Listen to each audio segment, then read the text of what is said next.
नमो बुद्धाय दोस्तों। आशा करते हैं आप सभी स्वस्थ और मंगलमय होंगे। आज हम गौतम बुद्ध की ऐसी कहानी आपके आगे प्रस्तुत कर रहे हैं जिसका शीर्षक है अपना कोई नहीं होता।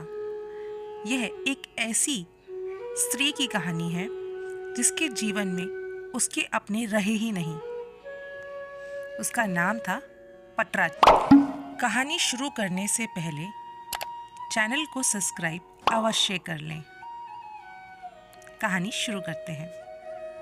पटराचार श्रावस्ती के नगर सेठ की पुत्री थी। किशोर वय होने पर वह अपने घरेलू नौकर के प्रेम में पड़ गई। जब उसके माता पिता उसके विवाह के लिए उपयुक्त वर खोज रहे थे, तब वह नौकर के साथ भाग गई। दोनों लज्जित होकर पति पत्नी एक छोटे से नगर में जा बसे। कुछ समय बाद पटराचार गर्भवती हो गई। स्वयं को अकेले पाकर उसका दिल घबराने लगा और उसने पति से कहा, हम यहाँ अकेले रहते हैं। मैं गर्भवती हूँ और मुझे किसी की सहायता की आवश्यकता है। आप आज्ञा दें तो मैं अपने माता पिता के घर चली जाऊं। पति पटराचार को उसके मायके नहीं भेजना चाहता था, इसलिए उसने कोई बहाना बनाकर उसका जाना स्थगित कर दिया। लेकिन पटराचार के मन में माता पिता के घर जाने की इच्छा बड़ी बलवत होती थी।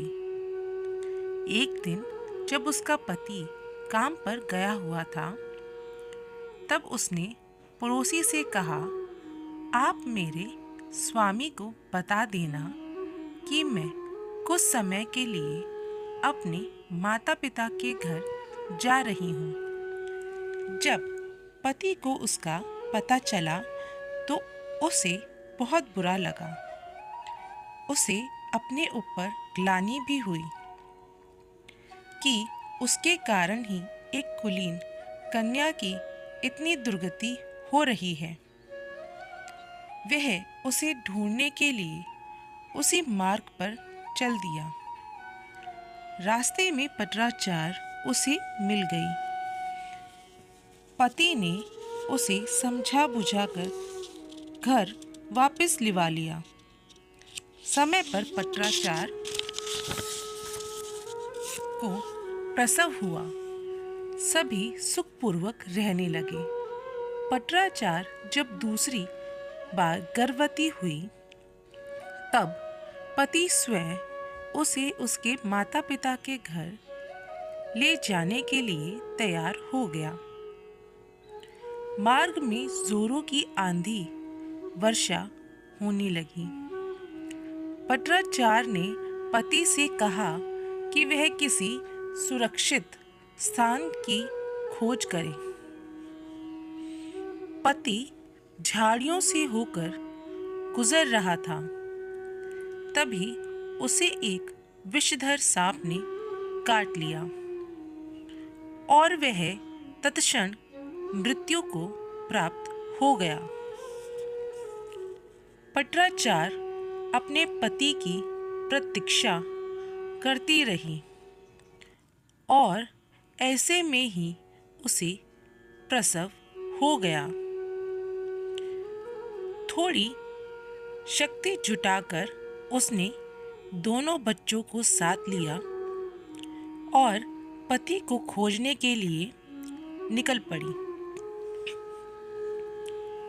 जब उसे पति मृत मिला तो वह फूट फूट कर रोने लगी। हाय, मेरे कारण ही मेरे पति की मृत्यु हो गई। अब अपने माता पिता के सिवा उसका कोई न था। वह उनके नगर की ओर बढ़ चली। रास्ते में नदी पड़ती थी।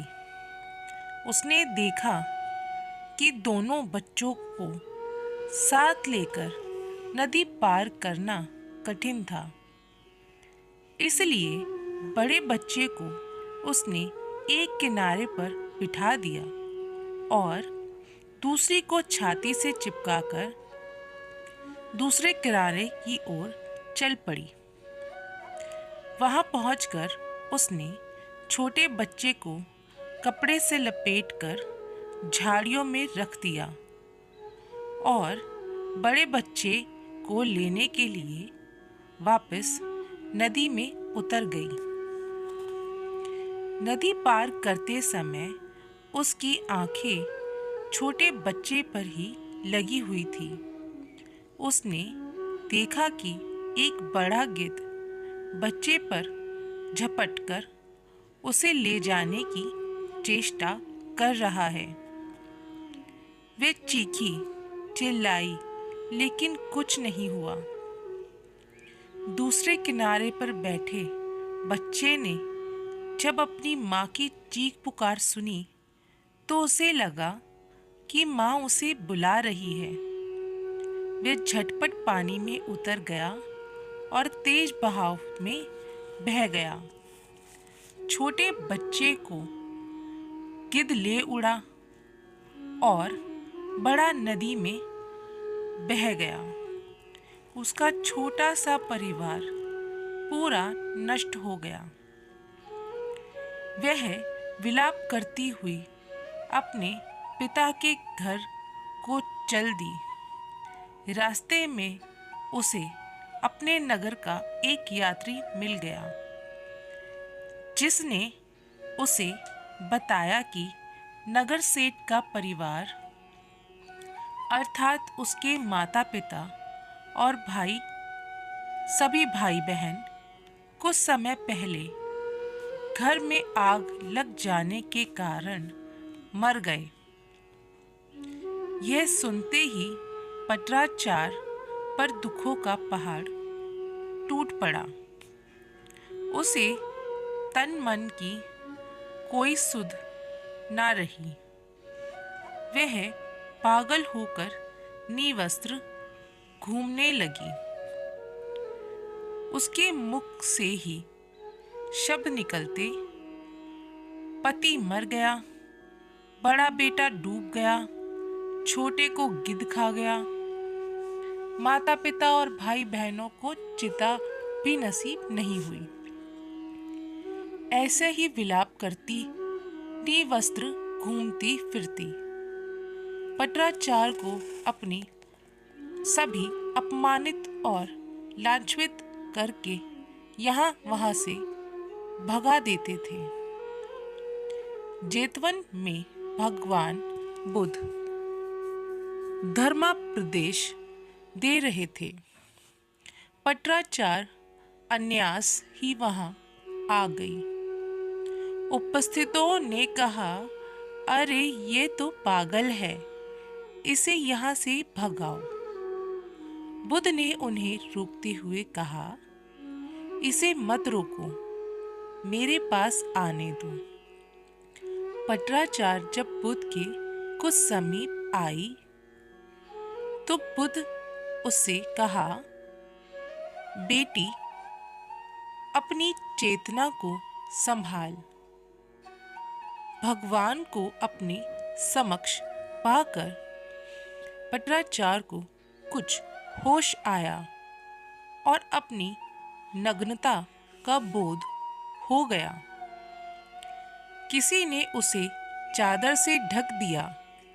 वे फूट फूट कर रोने लगी, भगवान, मेरे पति को सांप ने डस लिया और छोटे छोटे मेरे बच्चे मेरी आंखों के सामने मारे गए। मेरे माता पिता, बंधु बांधव सभी जलकर मर गए। मेरा अब कोई नहीं है, मेरी रक्षा करो प्रभु।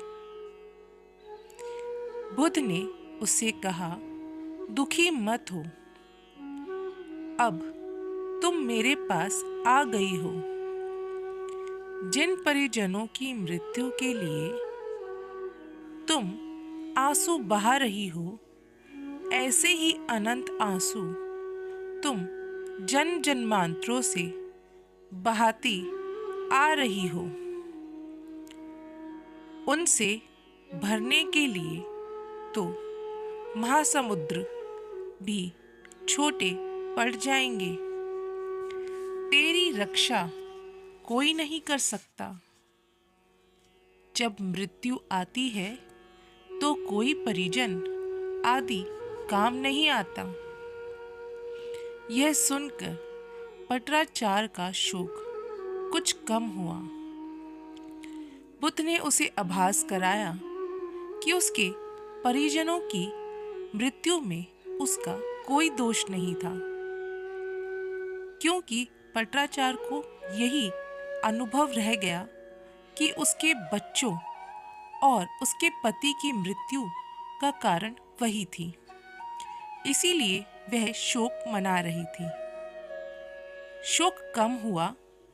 उसने बुद्ध से साधना की अनुमति मांगी। बुद्ध ने उसे अपने संग में शरण दे दी। धर्म के परम स्रोत के इतने समीप रहकर पत्राचार का दुख जाता जा रहा था। वह नित्य ध्यान व ज्ञान की साधना में निपुण हो गई। एक दिन स्नान करते समय उसने देखा कि देह पर पहले डाला गया पानी कुछ दूर जाकर सूख गया। फिर दूसरी बार डाला गया पानी थोड़ी और दूर जाकर सूख गया और तीसरी बार डाला गया पानी उसे भी आगे जाकर सूख गया। इस अत्यंत असाधारण घटना से पत्राचार को समाधि का सूत्र मिल गया। पहली बार उड़ गए पानी के समान कुछ जीव अल्पायु में ही मर जाते हैं। दूसरी बार उंडेले गए पानी के समान कुछ जीव मध्य व्यता में चल बसते हैं और तीसरी बार उंडेले गए पानी के जैसे कुछ जीव अंतिम व्यस्य में मरते हैं। सभी मरते हैं, सभी अनित्य हैं। मृत्यु अटल सत्य है, चाहे वह कैसे भी आई हो, उसे कोई नहीं टाल सकता।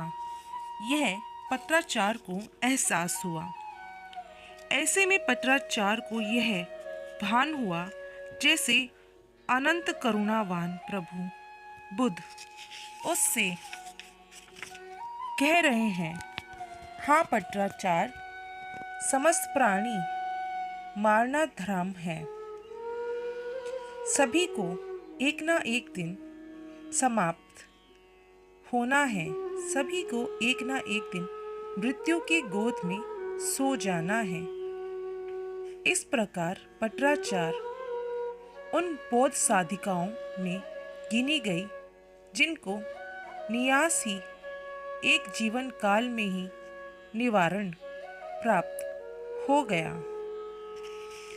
नमो बुद्धाय दोस्तों, आज की कहानी आपको कैसी लगी कमेंट कर ज़रूर बताएं। वीडियो पसंद आई तो उसे लाइक करें, वीडियो को शेयर करें, चैनल को सब्सक्राइब करें। नई वीडियो की नोटिफिकेशन के लिए बेल आइकन ज़रूर दबा दें। धन्यवाद।